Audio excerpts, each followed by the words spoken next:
I was born in Mondstadt, yes. My parents migrated to Dorman Port, and I traveled with the old hag for a while, after which I settled down in Mondstadt City. Oh, that's a good thing then. At least we know you won't be dissolved by Fontaine's waters.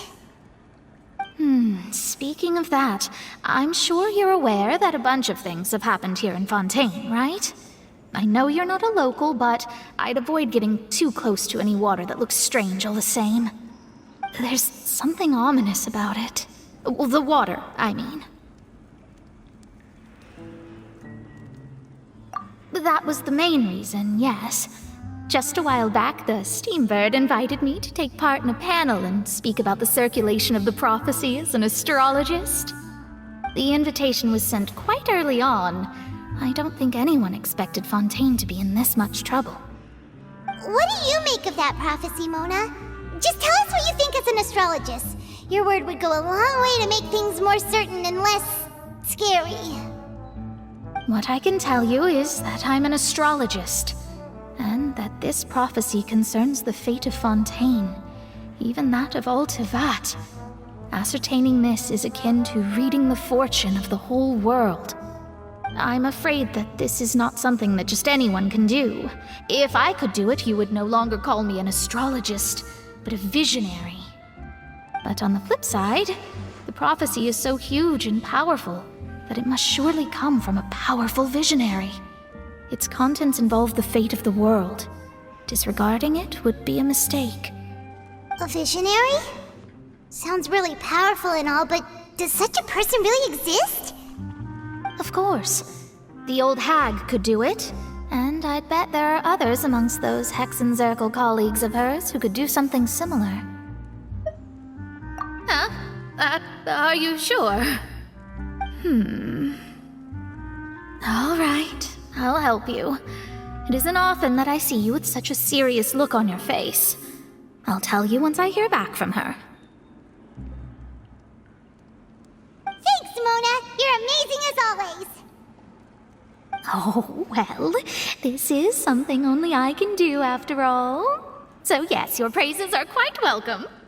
That's the greatest of astrologists for you! Of all the people we know, you know the star's the best! Indeed, indeed. That's the spirit.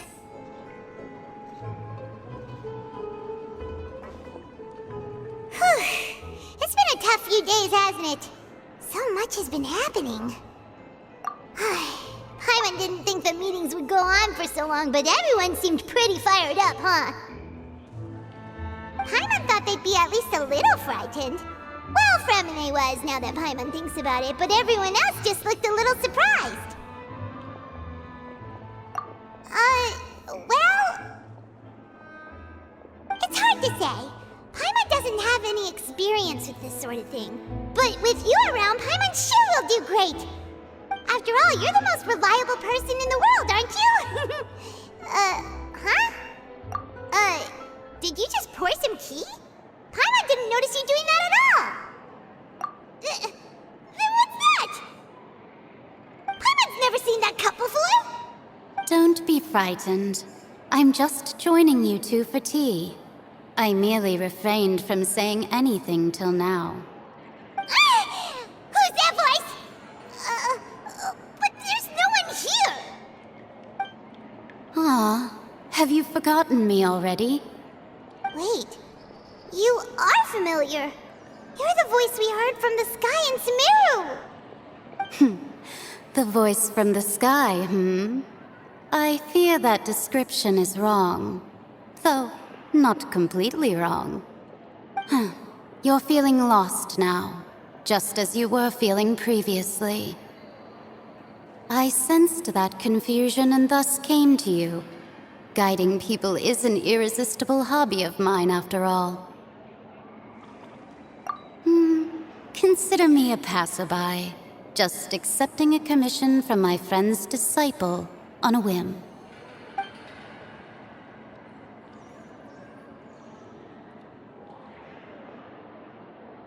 The prophecy. Yes, what has been prophesied will be fulfilled. You may view such things as the history of the future. What? Then is there any way I believe you have witnessed a failed attempt with your own eyes. Can everything in Teyvat so easily be changed? Ah, so you've caught on. Just as prophecies are usually only the future as seen from the perspectives of the gods, could things be happening in hidden corners where the gods' gaze does not fall? Are the things that you shall see different from the fate that the gods perceive?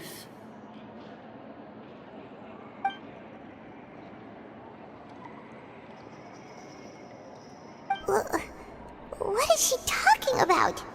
It all sounds really impressive and important and stuff, but it also sounds kind of scary.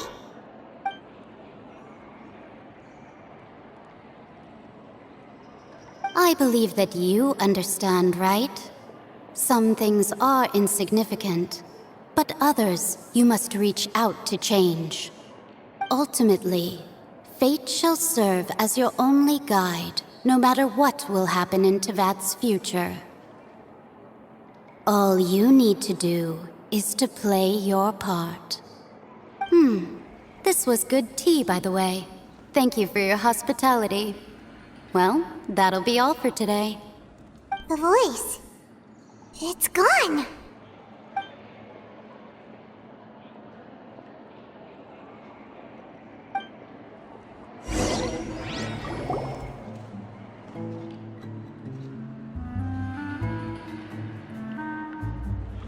What?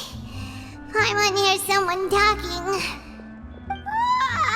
All right, coming. Hey, it's you who's getting lazy, okay? Well, I see I've walked in on some lively banter. Luna! Fine, just fine. I went to take part in that Steambird panel. It turned out to be more interesting than I expected. Not all Fontainians are pessimistic about this. One journalist mentioned that sitting around and waiting for the end to come would be wrong, and that they should make their own rescue preparations. I agreed, so we had a brief chat with her. Did she have pink hair by any chance? Why, yes! It was Charlotte. You remember her, right? That daredevil journalist? I'm in full support of her view. Prophecies are very important, but how can people allow their lives to be commandeered by just a few words? That's right! Paimon's glad to hear something sensible for once. Ah, yes. About what we had discussed before. I did try, but I'm afraid I couldn't reach the old hag. I'll try again tonight, but I wouldn't get your hopes up. Huh?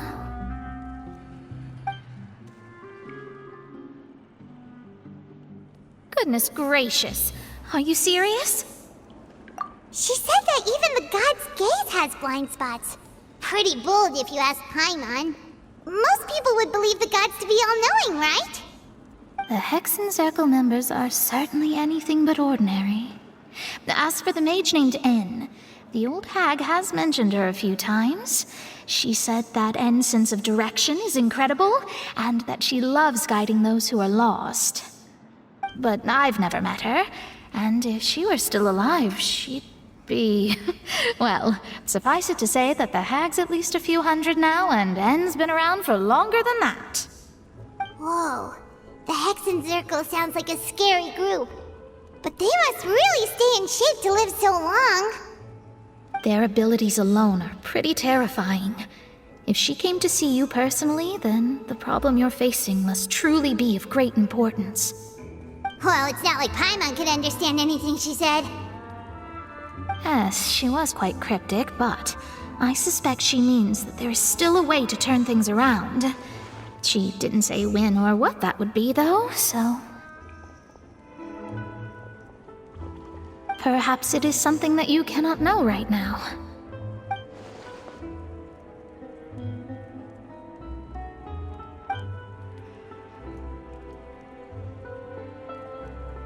Traveler, Paimon, are you two all right?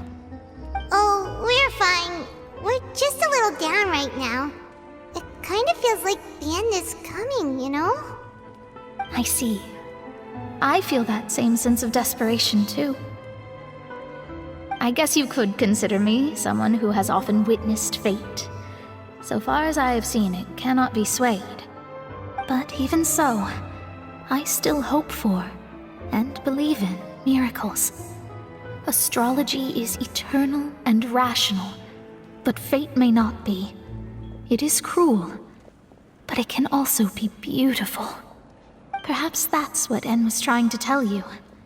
Not to lose heart, and to believe that what you are seeing playing out before you is not yet set in stone. I did originally think of steering clear of all this, but I couldn't. Even if this is all futile, I still wish to help everyone. If we don't struggle to the last, then how can we face the end when it comes? Huh. You do have a point. There I go, talking about astrological principles again. Sorry about that. The moment I start talking about work-related stuff. I need to get going. It was worth trying to comfort you, even if only a little. I believe that you'll help those who are struggling in the same way I did. I suppose that might be why we always seem to meet by coincidence.